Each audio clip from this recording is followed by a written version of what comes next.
Good evening, everyone.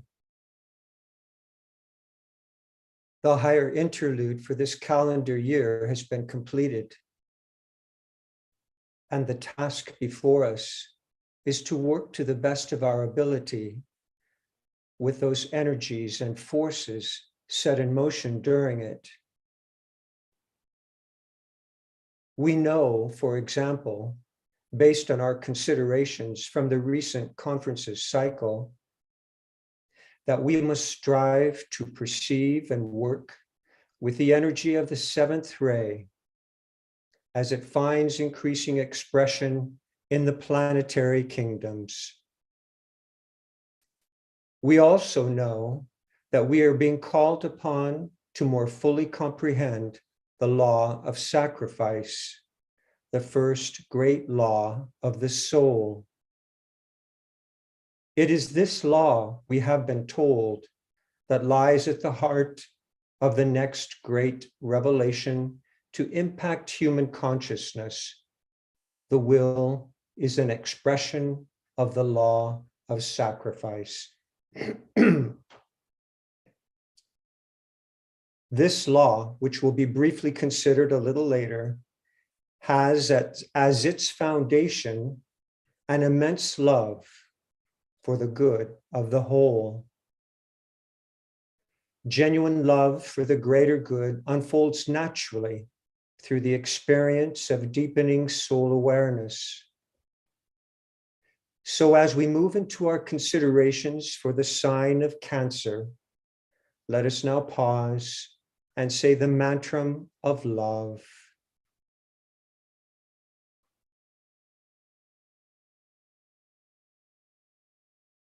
In the center of all love, I stand. From that center, I, the soul, will outward move. From that center, I, the one who serves, will work. May the love of the divine self be shed abroad in my heart, through my group, and throughout the world.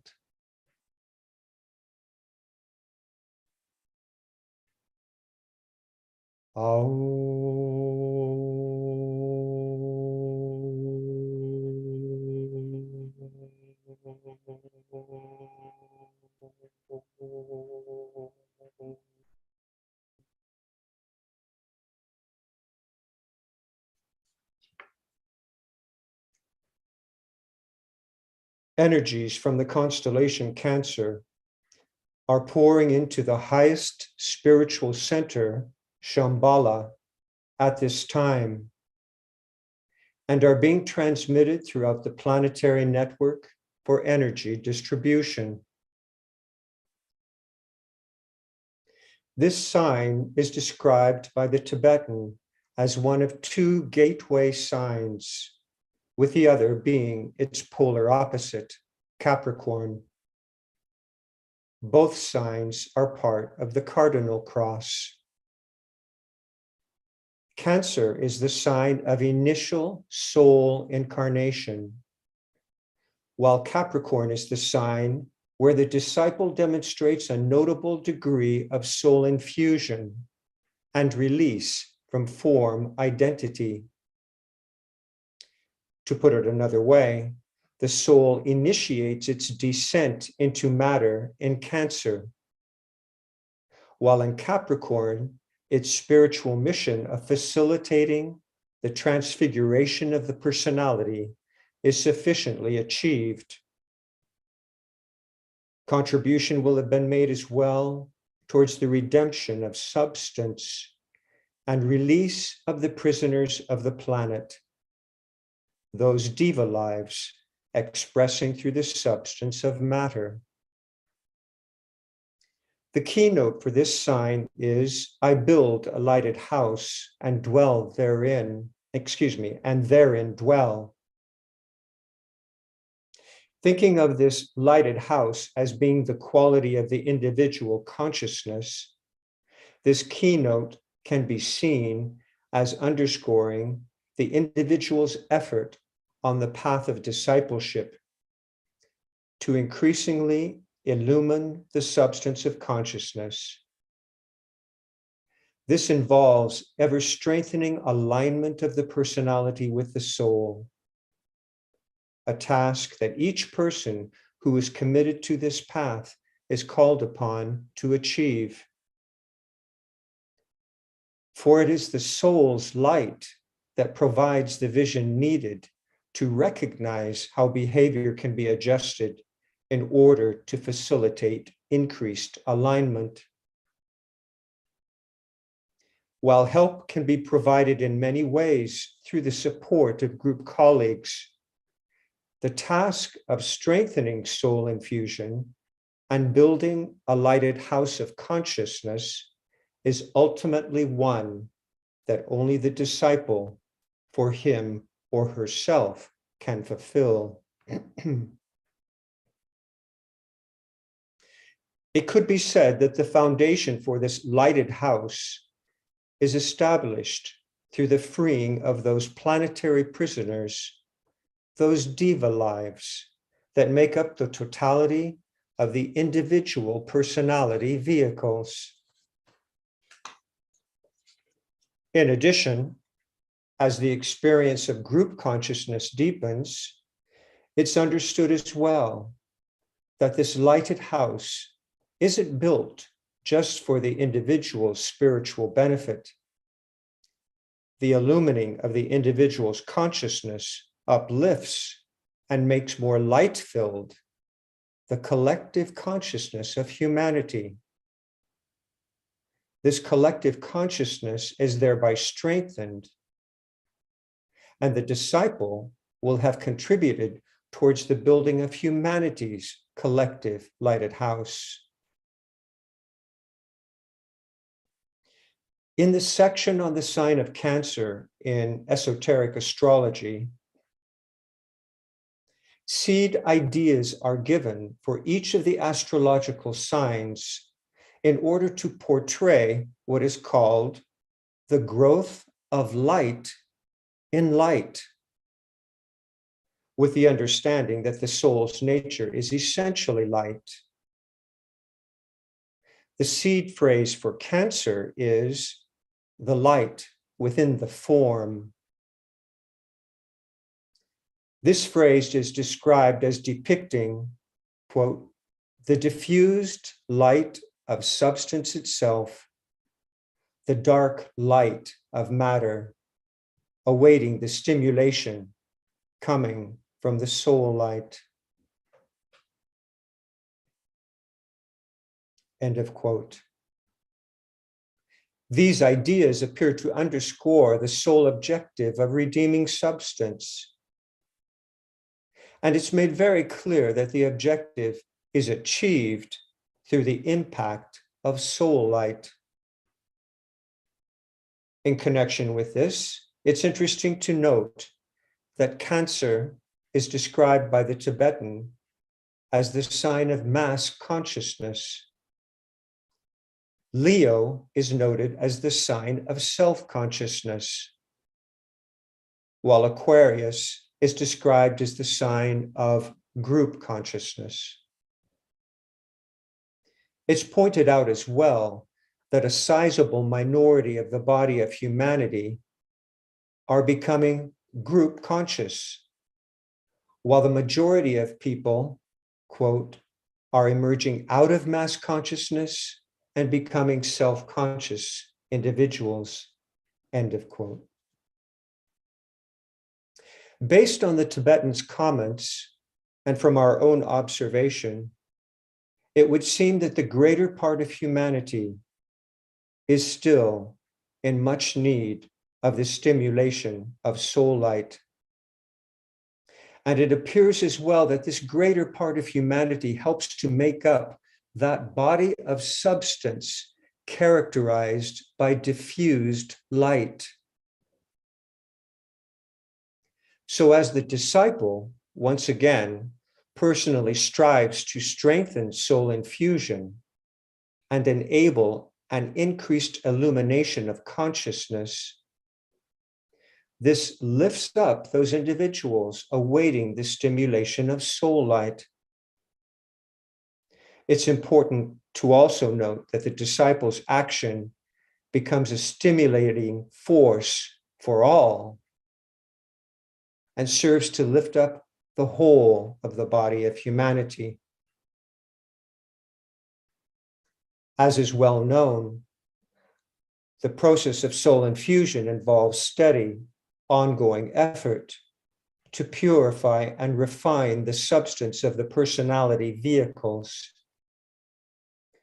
It is this steady, deliberate effort that builds the lighted house. For students in the arcane school, much information is provided about how to strengthen personality soul alignment. Techniques such as use of the as if approach, the deliberate embodying of specific soul qualities, and the technique of indifference, to name only some of them. In addition, students who have studied with the school for a number of years likely understand well the importance of wise discrimination in connection with what is expressed. Because of this, care is taken with thoughts that are entertained, with words spoken, with the perception of emotions registered, and with actions undertaken. The idea of the right regulation of force, which was touched upon in the conferences and relates to the right handling of the energy of the seventh ray, provides further opportunity to strengthen soul infusion and redeem substance. Too much expression of force in a particular direction could be seen as misuse of the diva lives lying behind such a force expression. This could result in a missed opportunity to further the redemption of substance. The diva lives in question will not have been properly nourished with the soul's light. It is through the right handling of the personality vehicles and the effort made to enable the soul's light to vitalize them that the substance of these vehicles is increasingly purified and refined. It is through this effort that substance is redeemed. The two planetary rulers for the sign of Cancer, the Moon and Neptune, help to expand our understanding of the soul purpose to redeem substance. The Moon is described by the Tibetan as the mother of all forms, and Neptune as the god of the waters.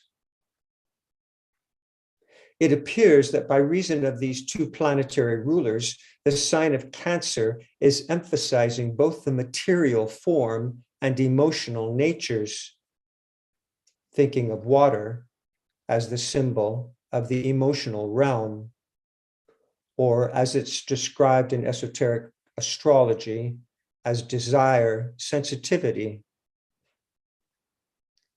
In connection with this, the idea of Cancer as the sign of mass consciousness would seem to be underscored again.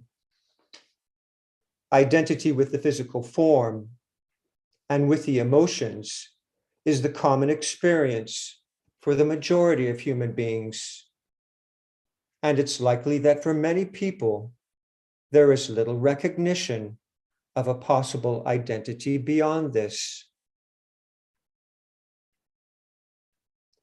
In regard to the collective emotional vehicle of the body of humanity, each disciple has a part to play towards redeeming the substance with which this emotional vehicle is comprised.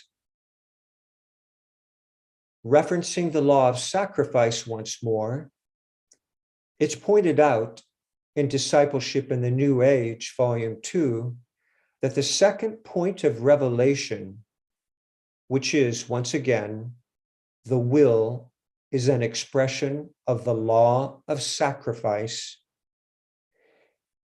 is concerned with the need to make holy or to render whole the astral or emotional nature of humanity.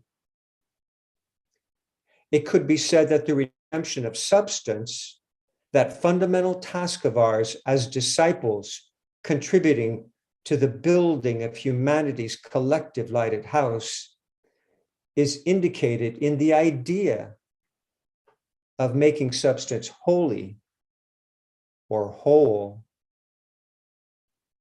Humanity's collective emotional vehicle is no doubt suffering greatly during this time of transition. Many people throughout the world are likely distressed because of challenges they may personally be facing on multiple levels. In addition, people are probably distressed as well by reason of the massive changes they see the body of humanity confronting at this time. Challenges such as ongoing war and conflict in many places, continuing issues with the global pandemic, the threat of climate change, the effort of autocratic factions seeking to diminish various people's freedom, and ongoing inequality in the distribution of world resources, including the resource of money, to name only some of these challenges.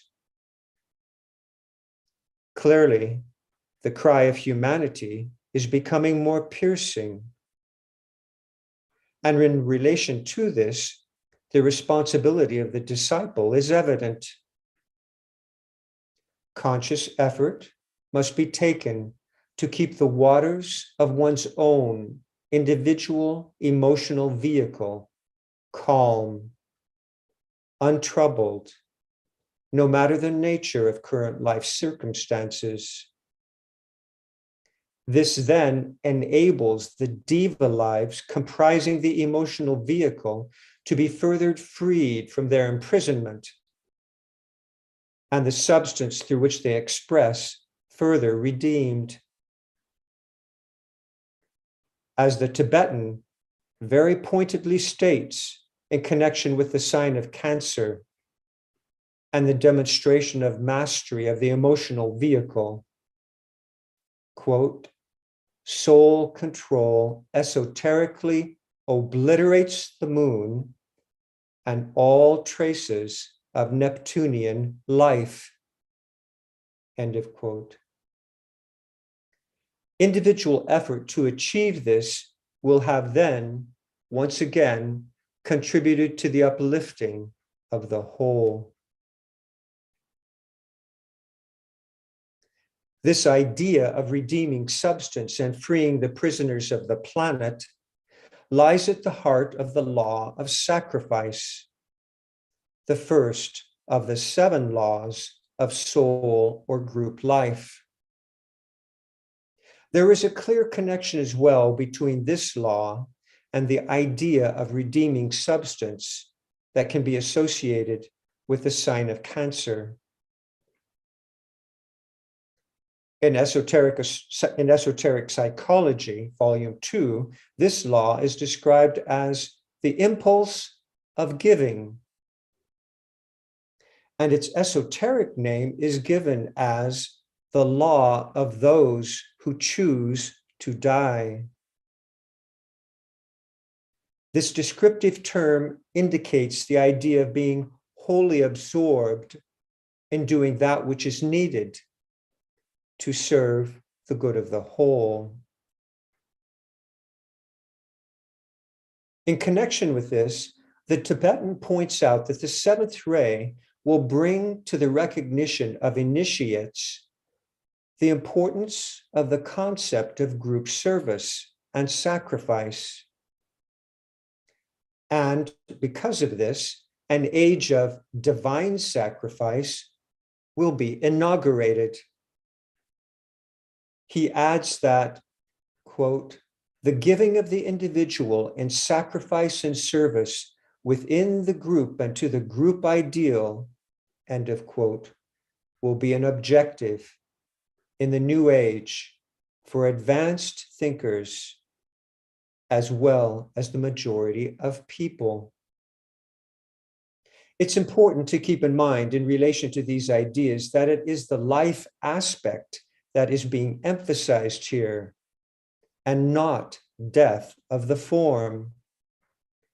It's the effort made to provide other lives with the opportunity to experience increased livingness that is being underscored.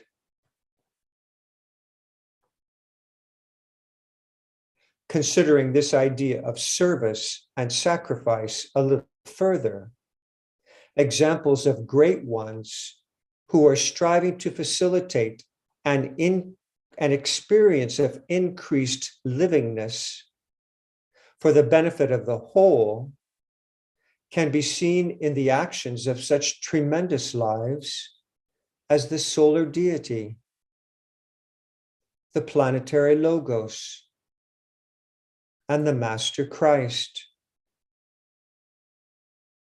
This idea of service and sacrifice is further highlighted by the experience of the solar angels, who are said to have initiated the fourth kingdom in nature, the human kingdom.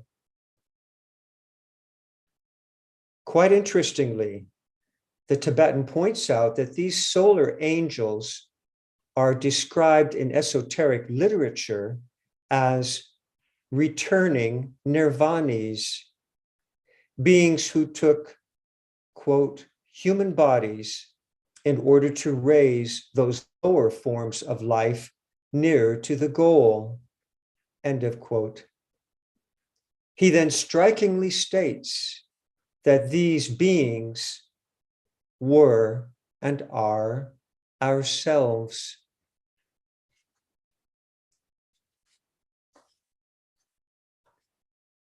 The implications of these ideas are powerful. Through the process of steadily strengthening soul infusion, the disciple's identity with form, with the personality vehicles, is gradually released, and identification with the soul and its nature increasingly strengthened.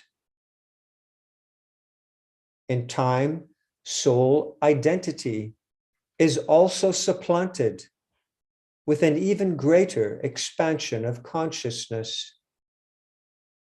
Identity with the spiritual triad and with the life aspect itself. As responsibility is accepted for this expansion of vision registered,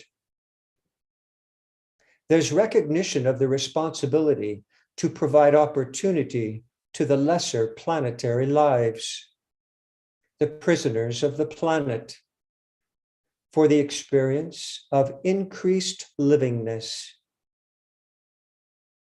As this responsibility is accepted, we then share in the manifestation of the law of sacrifice.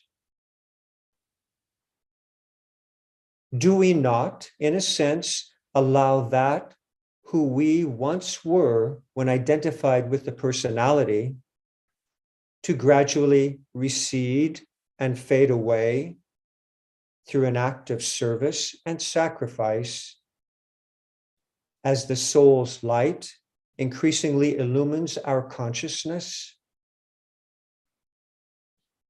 Then, as consciousness spirals higher, and the next turn of the spiral comes into view, identity with the spiritual triad and the life aspect, might not that long yearned for identity with the soul be allowed to gradually recede and fade away in the experience of a still greater light, again through an act of service and sacrifice.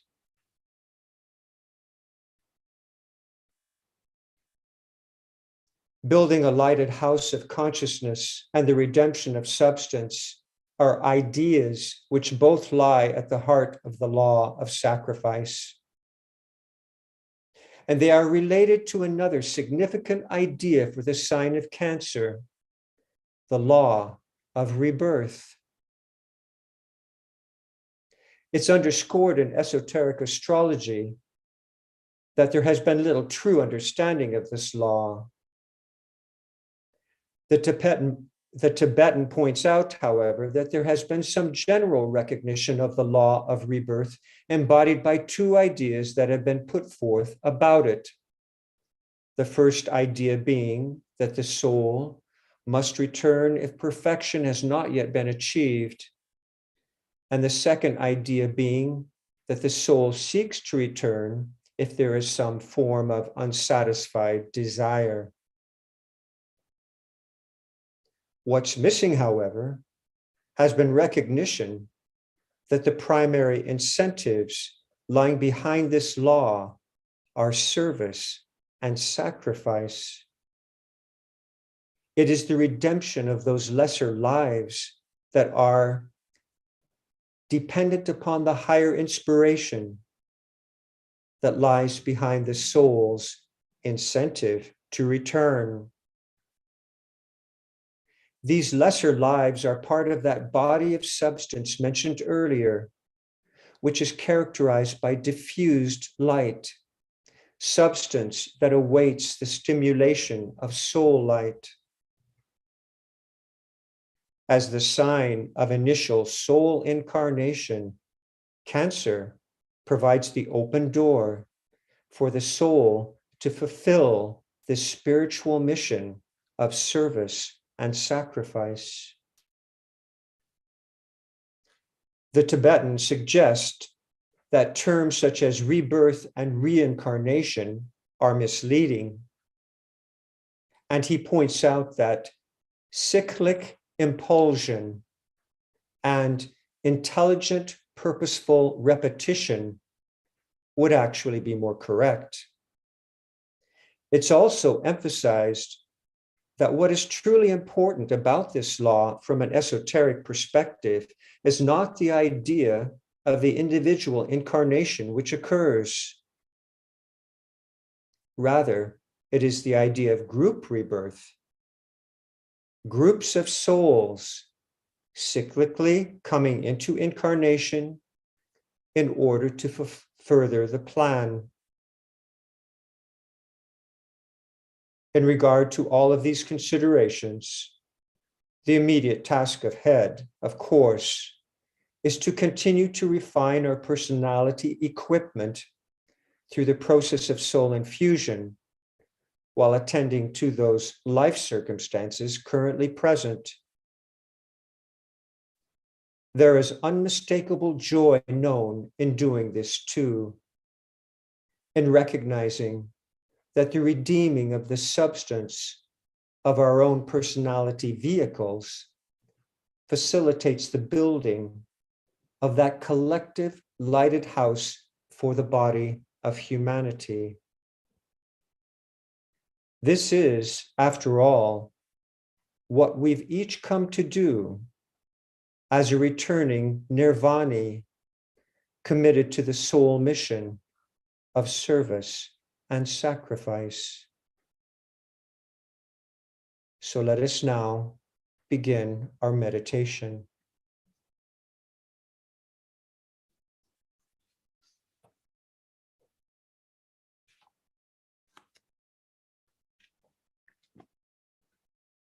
Keynote of the full moon approach to the hierarchy. He who faces the light and stands within its radiance is blinded to the issues of the world of men. He passes on the lighted way to the great center of absorption.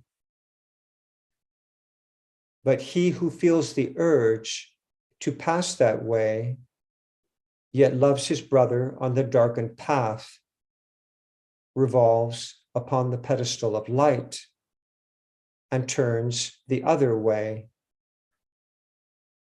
He faces towards the dark, and then the 7 points of light within himself transmit the outward streaming light. And lo, the face of those upon the darkened way receives that light. For them, the way is not so dark. Behind the warriors, twixt the light and dark, blazes the light of hierarchy.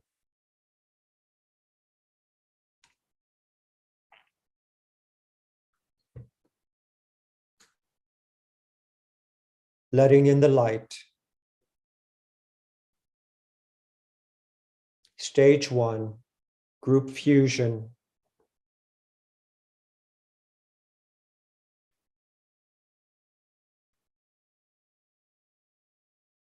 I am one with my group brothers, and all that I have is theirs. May the love which is in my soul pour forth to them. May the strength which is in me lift and aid them. May the thoughts which my soul creates reach and encourage them.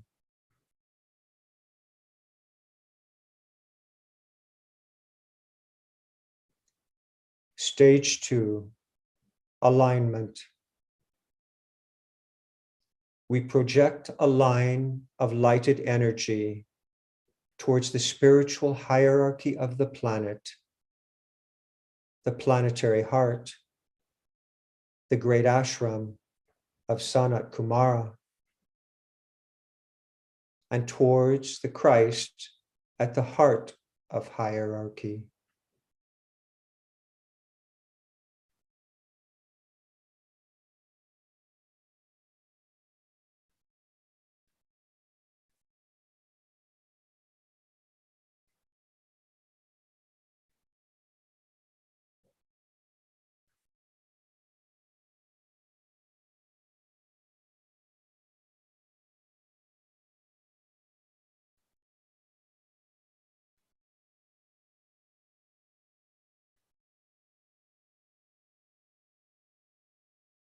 Extend the line of light towards Shambhala, the center where the will of God is known.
Stage 3, higher interlude.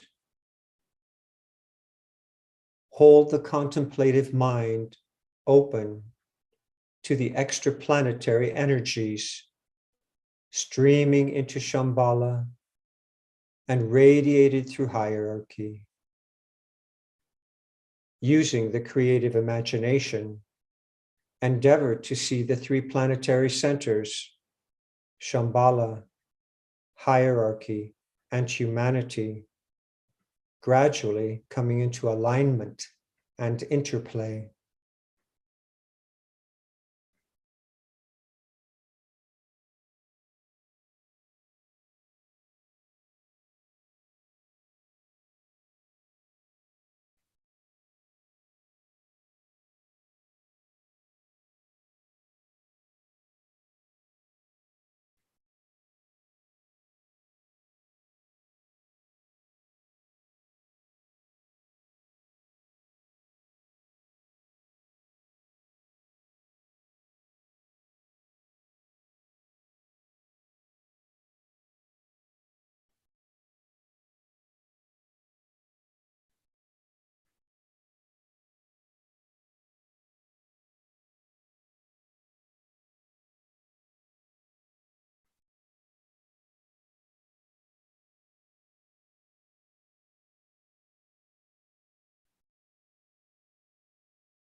Stage 4, meditation. Reflect on the seed thought. I build a lighted house and therein dwell.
Stage 5, precipitation.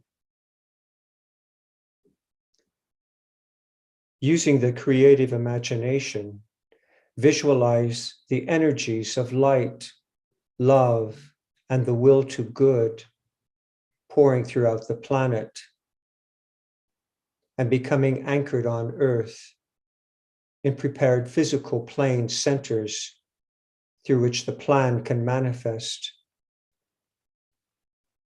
Use the sixfold progression of divine love as the sequence of energy precipitation, Shambhala, hierarchy, the Christ, the group of world servers, men and women of goodwill everywhere in the world, physical centers of distribution.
Stage 6, lower interlude. Refocus the consciousness as a group within the periphery of the great ashram.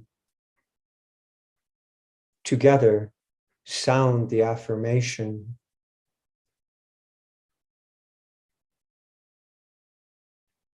In the center of all love, I stand. From that center, I, the soul, will outward move. From that center, I, the one who serves, will work. May the love of the divine self be shed abroad in my heart, through my group, and throughout the world. Visualize the downpouring spiritual inflow released from Shambhala through the hierarchy and streaming into humanity through the prepared channel. Consider how these inpouring energies are establishing the pathway of light for the coming world teacher, the Christ.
Stage 7, distribution. As the great invocation is sounded, visualize the outpouring of light and love and power from the spiritual hierarchy through the 5 planetary inlets: London, Darjeeling, New York, Geneva, Tokyo, irradiating the consciousness of the whole human race.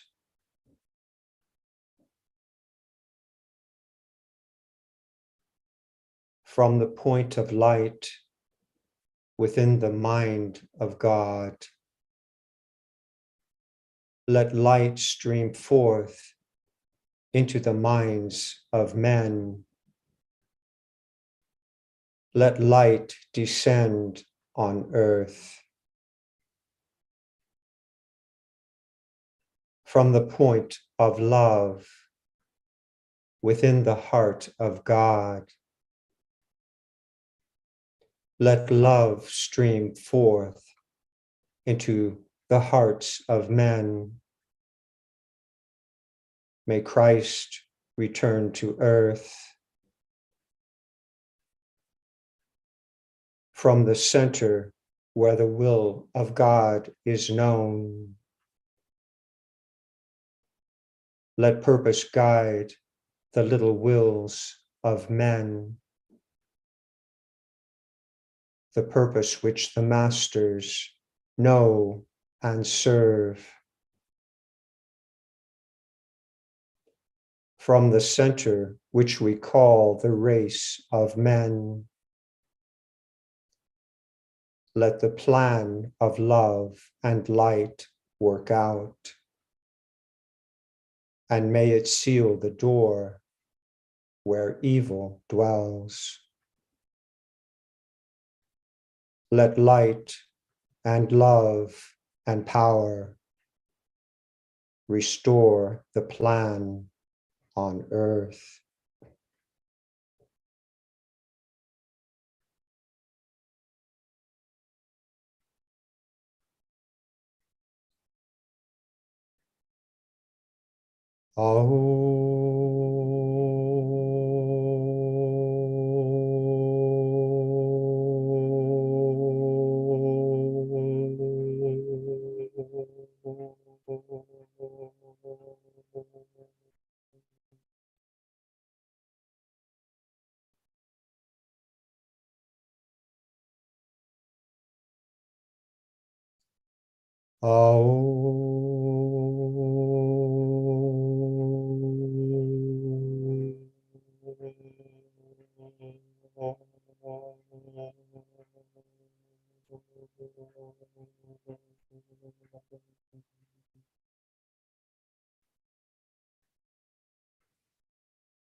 Thank you, everyone, for taking the time to participate in this Cancer full moon meditation. The exact time of the Cancer full moon occurs tomorrow, July 13th, at 2:37 p.m. Eastern Time. Please keep in mind that the full moon approach can be expressed at the exact time of the full moon. Saying the great invocation at the exact time of the full moon can be extremely powerful and offer support to the collective meditation occurring. Please keep in mind also that the next new moon meditation will be Thursday, July 29th at 6:00 p.m. Eastern Time. And that we will be looking ahead to the Festival of Leo full moon meditation meeting, which will be occurring in August. So thank you all again for taking the time to participate in our group meditation. Please have a wonderful evening ahead.